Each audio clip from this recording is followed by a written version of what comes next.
Mas Bayu, Mas Jo, share dong, ada nggak nih klien yang bikin kesel? Ada Oke. ada pernah ngerjain rumah gitu. Dia desainnya tuh ganti-ganti terus. Tapi akhirnya balik lagi ke desain yang pertama. Jadi rasanya, aduh, ini gimana ya? Kenapa nggak dari awal gitu? Atau dari desain kedua, terus kayaknya desain pertama oke. Tapi ya sekali lagi sih, ya ikutin apa kata klien, apa maunya klien dulu sih, gitu. Kayak gitu biasanya kenapa sih? Kok?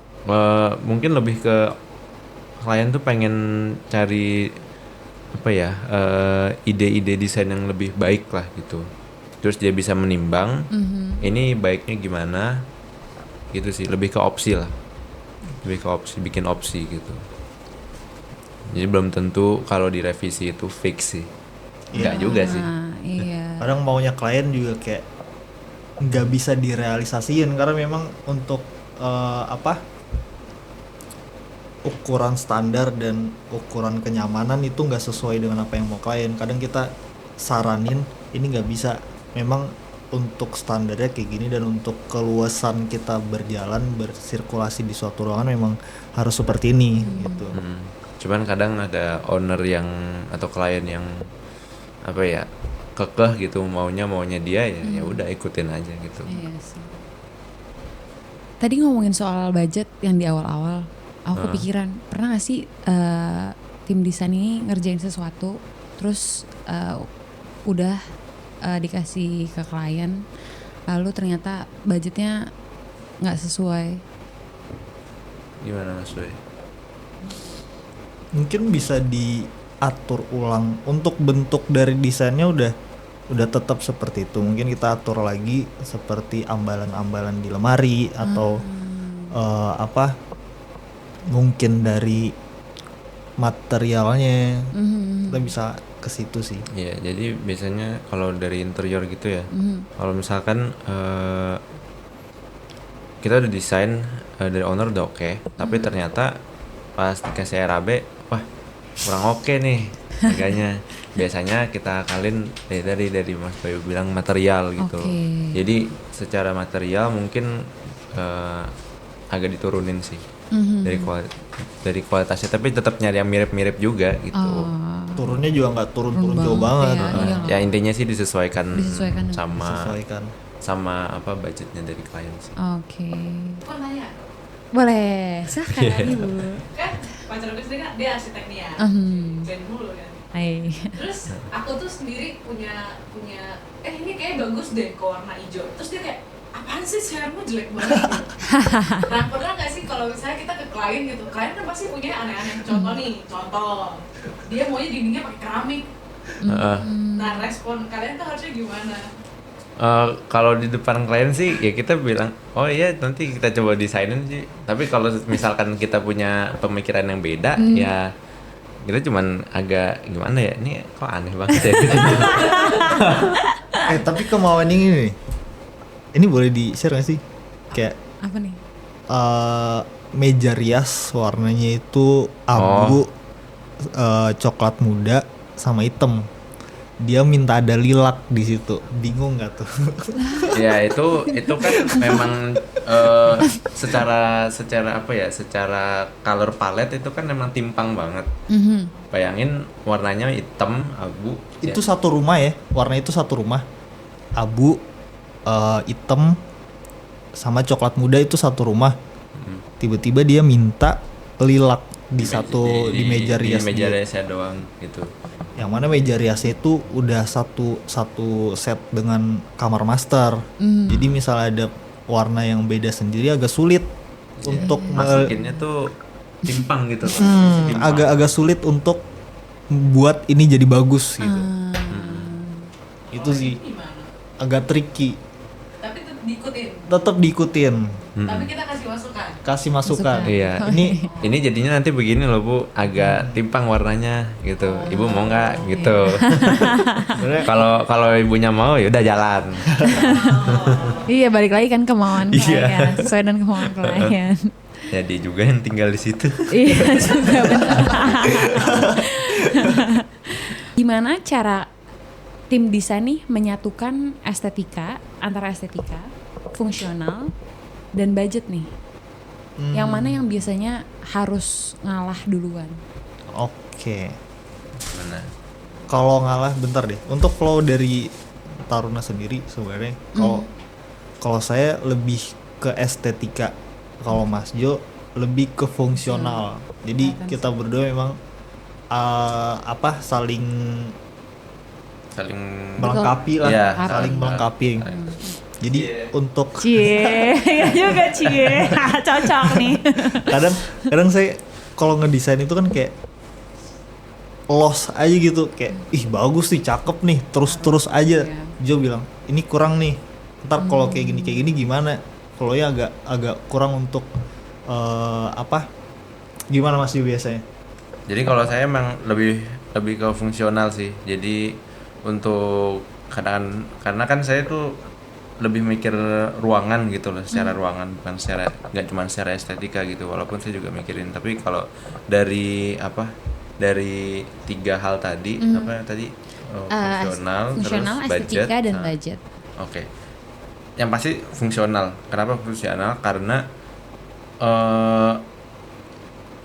ini sih tapi tergantung orang-orang juga sih. Benar. Kalau menurutku sih, untuk supaya seseorang atau ya penghuni lah gitu enjoy dalam ruangan itu ya harus fungsional gitu loh. Jadi semua tuh harus enak gitu loh. Percuma kalau misalkan secara estetika bagus tapi misal space untuk duduk aja nggak bisa, ya ngapain gitu kan, useless gitu loh. Jadi memang saya pertama harus fungsional, tetap ngikutin standar yang ada, ukuran-ukuran yang ada gitu. Terus yang kedua itu baru saya lebih mikir ke budget, karena tetap harus realistis sih. Saya tuh gitu, jadi keeping it real aja lah, keep it real aja sih kalau aku. Baru yang ketiga lebih ke estetik, karena kalau estetik itu lumayan dalam tanda kutip cair gitu loh. Jadi estetik lebih itu bisa ya estetik masih bisa dimainin. Betul. Gitu, masih bisa dimainin. Gitu sih, masih bisa disesuaikan budget gitu. Tapi kalau fungsional itu kalau misal furniturnya fix atau ruangannya fix, wah susah. Iya. Gitu. Susah diakalin ya nggak sih? Agak ribet jadinya Bener, sih iya. ke depannya gitu. Iya, tricky. Jadi misalnya ada klien dengan budget yang mungkin unlimited kali ya, kayak ya udah terserah mau desain seperti apa, budget saya ada. Itu enak banget untuk kita explore ya. Mungkin kalau yang budgetnya agak tipis ya kita akal-akalin lagi untuk desainnya biar tetap cakep, tetap fungsional, tapi untuk budget yang minim lah. Jadi kalau Mas Bay secara kalau di tier list gitu dari 3 hal tadi gimana? Yang pertama apa sampai ketiga? Oke. Kalau saya sebenarnya agak kebalik sih ya. Mungkin karena memang estetika nomor 1. Oke, estetika dulu nih, bagus dulu nih. Terus untuk kebutuhannya menyesuaikan dengan budget. Kayak estetika mungkin bisa di mungkin konsepnya dulu kali ya. Dari konsep dulu, estetika menyesuaikan konsep, kebutuhannya apa. Kebutuhan sama budget nih agak susah untuk di ini sih. Jadi mana sih? Kenapa? Kebutuhan sama budget. Jadi pokoknya estetika dulu, budget sama fungsional itu menyesuaikan. Gitu kali ya kata-katanya kali ya. Iya benar dong. Ketiga. Mas Jo? Kalau aku tadi ya itu, yang pertama fungsional dulu, kedua budget ketiga baru estetika gitu. Kalau aku sih ya real aja deh. Apakah mimpi kalian sekarang itu berubah gak sih sama mimpi kalian dulu? Mungkin waktu masih kuliah gitu. Kalau aku, oke, lanjut dulu apa? Dan apa yang paling kalian kejar saat ini? Kalau aku sih, kalau dari mimpi waktu kuliah itu memang mau bangun rumah, tapi yang apa ya? Ya itu yang fungsional, karena kan dari pengalamanku dulu atau dari rumahku yang sekarang itu pun juga kayaknya agak kurang gitu secara desain gitu, dan aku sudah belajar desain jadi lebih tahu gitu loh apa yang seharusnya gitu loh, dan itu bisa aku realisasikan dari proyek-proyek yang udah dikerjain gitu. Di Taruna sendiri. Taruna. Wih. Inspiratif. Kalau Mas Bayu sendiri nih? Mungkin lebih untuk karir kali ya. Karena kan kalau waktu kuliah untuk mendesain sendiri itu sebebas-bebasnya, nggak peduli bisa dibuat atau enggak. Kadang kayak gitu kan. Iya. Mungkin kalau semakin kesini kayak memang kita harus menyesuaikan ke lapangan juga. Ya Bisa kayak dibuat atau enggak. grounded in reality lah. Iya benar. Keren tuh. Untuk Yalah harus real lah. Kalau nggak real susah. iya benar. Cuman jadi angan-angan doang. Jadi memang Cashnya nggak masuk. Cashnya nggak masuk.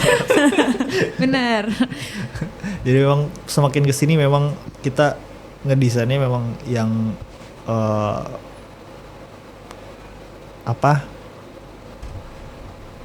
yang realistis lah.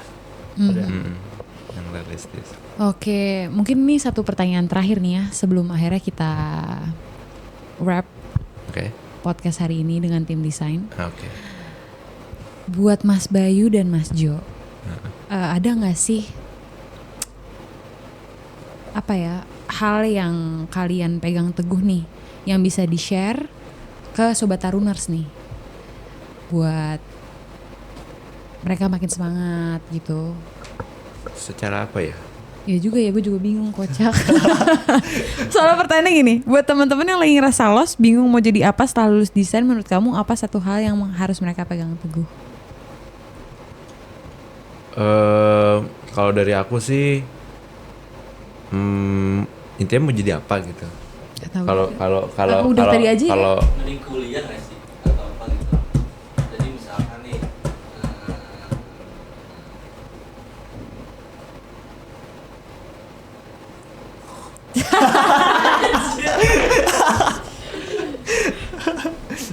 Oke, mungkin kalau aku ini sih apa yang bisa dipegang teguh. Ya itu tadi impian itu what keeps you going sebenarnya sih. Jadi saat apa ya kita jadi agak nggak fokus atau gimana, tetap fokus sama impian itu. Gimana caranya? Apakah nanti apa ya? Memang misalkan mau jadi seorang arsitek gitu. Ya kalau memang mau jadi arsitek ya kita bisa intinya sih lebih ke cari pengalaman sih kalau habis kuliah gitu, karena kan yang kayak tadi udah dibilang dunia perkuliahan sama dunia pekerjaan itu beda. Kayak tadi ceritanya Mas Bayu itu kan kalau di kuliah tuh bisa desain sebebas-bebasnya gitu, tapi kalau udah kerja ya nggak bisa. Itu kan harus reality gitu loh, harus bisa aplikatif di dunia nyata gitu loh, nggak bisa cuma desain sebebas-bebasnya sepuas-puasnya gitu loh. Jadi harus bisa berpikir secara realistis dan juga supaya apa ya kita bisa survive juga gitu loh. Karena kan kerja itu kan gak cuman buat nyari duit semata gitu loh. Kita juga berkarya dan juga bisa menghidupi gitu supaya bisa survive juga. Itu yang memang harus dipikirkan juga sih.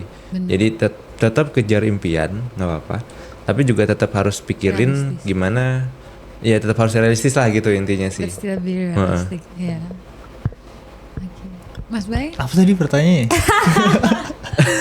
apa yang Mas Bayu pegang teguh nih dalam hidup selama ini dari kuliah dan Untuk orang-orang. buat Sobat Taruna. Oke. Kalau yang arsitektur dan interior designer yang lagi kuliah, menurut aku sih perbanyak main sih. Perbanyak main sama perbanyak ketok-ketok. Itu penting beneran. Iya. Dalam tanda kutip ya survei gitulah, belajar di lapangan. Jangan apa ya, apalagi kan kita itu orang desain gitu. orang desain harus punya banyak pengalaman gitu loh. Jadi harus sering keluar gitu loh. Ketok-ketok aja semuanya. Apa gitu, keramik. Kunjungan ke tempat-tempat tertentu gitu yang menarik atau kan biasanya kalau di sosmed tuh kan banyak tempat-tempat instagramable gitu lah Iya, yang viral Instagramable, gitu. Nah, itu bisa jadi bahan bahan referensi gitu loh. Iya, bahan Supaya kita bisa buat survei. wah ini tempat bagus juga gitu. Ini bisa jadi referensi gitu. Jadi perbanyak referensi gitu loh. Perbanyak Ya, referensi itu penting. Dengan Perbanyak- explore. Perbanyak referensi, explore the world lah. Iya. Dengan Mantap. jadi iya bisa lewat online, bisa secara real langsung. Tapi biasanya sih enakan kunjungan langsung Langsung sih. ya. Tapi banyakin holiday. ya itu bisa diatur Bisa jadwal dong. lah. Itu bisa diatur jadwal Bisa lah. kan? Mahasiswa yang ngekos dan miskin kayak agak susah. Ya itu kan sejak kali perbanyak relasi lah. Nah, perbanyak relasi. Iya, perbanyak relasi. Bisa. Ngajakin temennya ini kesini yuk Nah. gitu. Jangan apa ya, intinya itu jangan lu sendiri gitu. Betul. Nggak bisa Jangan- sendiri atau mendem di kamar Iya. nggak bisa. Sering-sering banyak keluar guys. Iya, ngandelin referensi online ya oke, tapi terbatas gitu loh. Betul. Terbatas karena secara kita cuma bisa ngelihat secara maya gitu loh. Iya. Nggak bisa experience langsung. Betul. Nggak bisa ketok-ketok kan gitu. Iya, lebih enak experience langsung sih. Benar. Lebih apa sih? Lebih Nendang. nendang gitu. Lebih nendang kayak sambal aja nendang. Iya. Oke, wah gila sih podcast hari ini, obrolan kita hari ini daging banget. Dari desain, terus cerita realita langsung di lapangan kayak gimana. Dan semua kebuka di sini. Thank you banget nih untuk Mas Bayu dan Mas Jo yang Yeah. udah sharing dan cerita-cerita inspiratif dan yang mungkin relate ke beberapa sobat Taruners yang nonton podcast ini. Semoga episode kali ini bisa bermanfaat dan juga berkesan. Oke, sampai ketemu lagi di episode selanjutnya. Tetap stay tune ya di podcast Taruna Jaya Bercerita. Sampai jumpa lagi. Bye.